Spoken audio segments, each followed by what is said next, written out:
Good rising, brethren. This is Big Judah coming to you guys from California. Before I begin, give all praises to the Most High Yahweh.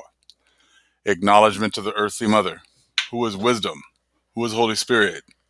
Acknowledgement to Yahweh Shai. I pray that the Most High blesses this lesson this morning, gives more knowledge and understanding of the events of the past, in order to understand the events that are currently happening on the earth, so we may get a much better understanding of the things that are soon to come on the earth.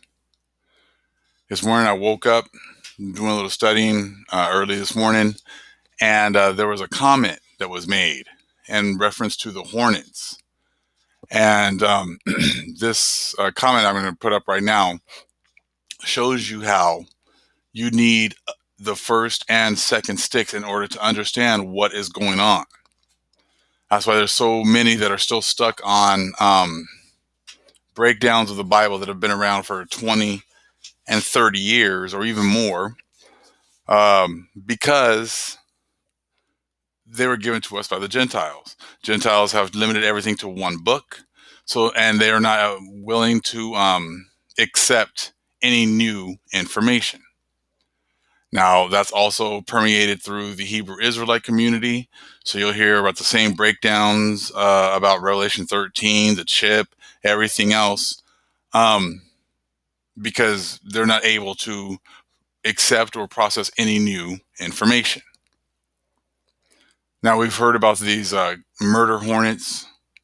And as my wife was saying, that, the stories have actually been around for quite a while. Why are we barely hearing about it right now? Well, we can get into a couple other videos, but the Most High has shut down, Nimrod's learning institutions. He shut down Nimrod's churches. So therefore, he's been giving the world a chance to hear the truth and make their decisions on which side they're going to fall on, before he starts to unleash even more deadlier plagues. Some people were asking, why doesn't, he's the Most High, and if coronavirus isn't really that bad, so he's showing that he's really not that powerful, and it's this and that. And I'm like, you don't know the ways of the Most High and what he's trying to do.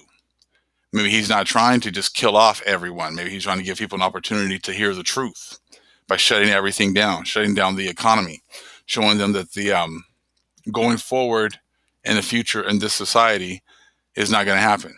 See, when this all first started to happen, everybody was like, oh, no big deal. After a week or two, we'll be back to normal. Everything will be back to normal in a week or two. The church will be open in a week or two. Okay, now it's maybe 3 weeks. Okay, well, hold on. Well, now it's 4, 5 weeks. Okay, well, we're going to open up. We're going to reopen up everything, so everything's going to be good.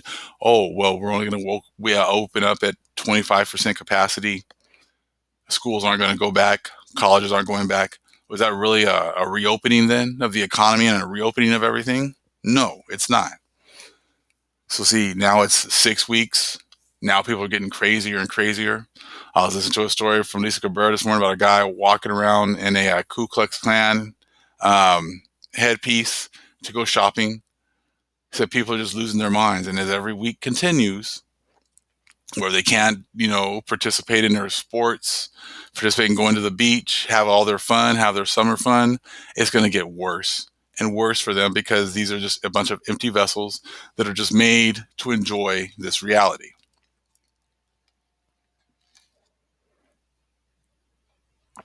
Okay, so check this out. I'm not going to read the whole thing, just a little bit at the top, because the main thing was the Exodus. It goes, Shalom Israel, glory to the Father, creator of heaven and earth, and his beloved Son and the Holy Spirit. It's time to pay back. There is no more time. Exodus 23, verse 28. I will send the hornet ahead of you to drive the Hivites and Canaanites and the Hittites out of your way. Now, we're just going to go here to Exodus real quick and check it out. Okay? He's sending the hornets out to clear out our way. Now, this is Exodus. Now, there's even more to this. It's going to connect to the second stick. Okay? This is like at 23, we'll start at 27. I will send my fear before thee. And if you've seen these hornets, man, those things look, terrifying. They're huge. And I was watching the video that I actually put in a community section yesterday where the guy, allowed it to bite him. And you see how much his arms swelled up. You can see all the pain that the guy was in. So that would be something very fearful if you just start seeing these things popping up everywhere and attacking you. So again, I will send my fear before thee, and will destroy all the people to whom thou shalt come, and will make all thine enemies turn their backs unto thee. Now you remember, in Joel chapter 2, he talks about fear, clearing out the lands, cleansing the lands, sending the northern army out of here back to their lands. Well, could be a way of actually, executing those prophecies in Joel chapter 2. And I will send hornets before thee, which shall drive out the Hivite, the Canaanite, and the Hittite from before thee. I will not drive them out from before thee in 1 year, lest the land become desolate, and the beast of the field multiply against thee. By little and little I will drive them out from before thee, until thou be increased and inherit the land. Now, you should be able to make this connection to another book that I read quite often. Okay, but the whole point is he's going to drive them out little by little. So, right, in 30. Okay, little and little I will drive them out from before thee, until thou be increased and inherit the land. So as he's driving them out, we will be increased in order to inherit the land. This is the book of Exodus. Now, see, like I said, the prophecies are twofold. They happen to the southern kingdom, and they also are going to happen again to the northern kingdom. Without the second stick, you won't realize that. You're still going to try to figure out how all this fits over in, the so-called Middle East, stuff like that. All right. We're going to be getting I got some other books on the way. And we're going to get into even some more stuff pretty soon about that whole thing with the Middle East and over here and everything else. Because there's a lot more videos coming real soon. But this is going to be a short one. Okay. Now let's take a look at this one. Jacob chapter 5. See how it connects to Exodus. All right. Wherefore, let us go to and labor with our might with this last time. For behold, the end draweth nigh, and this is for the last time that I shall prune my vineyard. Graft in the branches, begin at the last, that they may be first, and that the first may be last, and dig about the trees, both old and young, the first and the last, and the last and the first, that all may be nourished once again for the last time. So this is going to be a future prophecy, the last time of this happening, okay? Wherefore, dig about them and prune them and dung them once more. It's the awakening of his people, okay? For the last time, for the end draweth nigh. And if it be so, that these last grass shall grow and bring forth the natural fruit, then shall ye prepare the way for them, that they may grow. So this goes exactly with what you're just hearing, okay, in Exodus. And as they begin to grow, ye shall clear away the branches, which bring forth bitter fruit. So see, he's going to clear off these branches, these people that are bringing bitter fruit. How he's done that before? He's done that with hornets before in the book of Exodus. What's just shown up now on our lands now? Hornets, once again. You think any of this is just a coincidence? Of course it's not. Nothing is a coincidence, okay? So again, let's see here. And as they begin to grow, ye shall clear away the branches, which bring forth bitter fruit, according to the strength of the good and the size thereof. And ye shall not clear away the bad, therefore, all at once, lest the roots thereof should be too strong for the graft, and the graft thereof shall perish, and I lose the trees of my vineyard. So he's going to take them out and remove them little by little.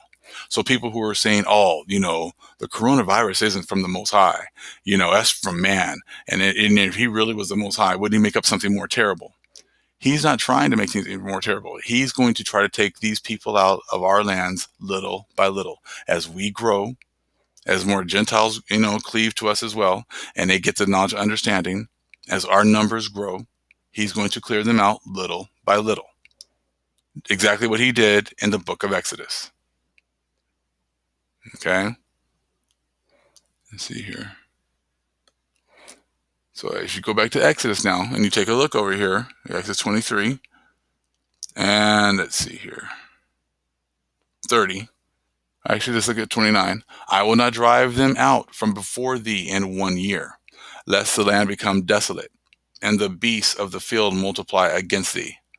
By little and little I will drive them out from before thee, until thou be increased and inherit the land. So as he removes them, our numbers will increase, and we will inherit the land. That's talking about, this is talking about what's going on in Exodus. Jacob 5 is talking about what's going to be happening over here in the Americas. They connect absolutely perfectly. And that's why it was just amazing. Like I said, this is how the Most High works. The Most High will move someone to make a comment, send an email, send a message, and it'll go exactly with some things that, maybe they don't make those connections, but the Most High will make those, have you make those connections with other things from other books as well. So we can see how the Most High is moving, how the Holy Spirit is moving. Now all of a sudden this story pops up about these, these killer hornets coming out. And you can see the things that, so they've been here, Most High gives them time to get here, to increase, and then he's going to release them when he decides he wants to release them. And the whole aim of them being released is to make people run away, make people leave, make people get off of his land. Maybe eventually they're going to understand that this is the Most High's country. Doesn't matter what people keep on trying to say, that it's not, the land is over there, little itty bitty land. And we're going to get into that, even to some more books and some more information shortly. But the Most High is moving. And when you understand that there's nothing by chance, nothing is on accident, you learn to, find how the Most High is moving in every single part of our lives, things that are seen and unseen as well. All praises to the Most High, Yahweh. Acknowledgement to the earthly mother, who is wisdom, who is the Holy Spirit. Acknowledgement to Yahweh Shai. Shalom.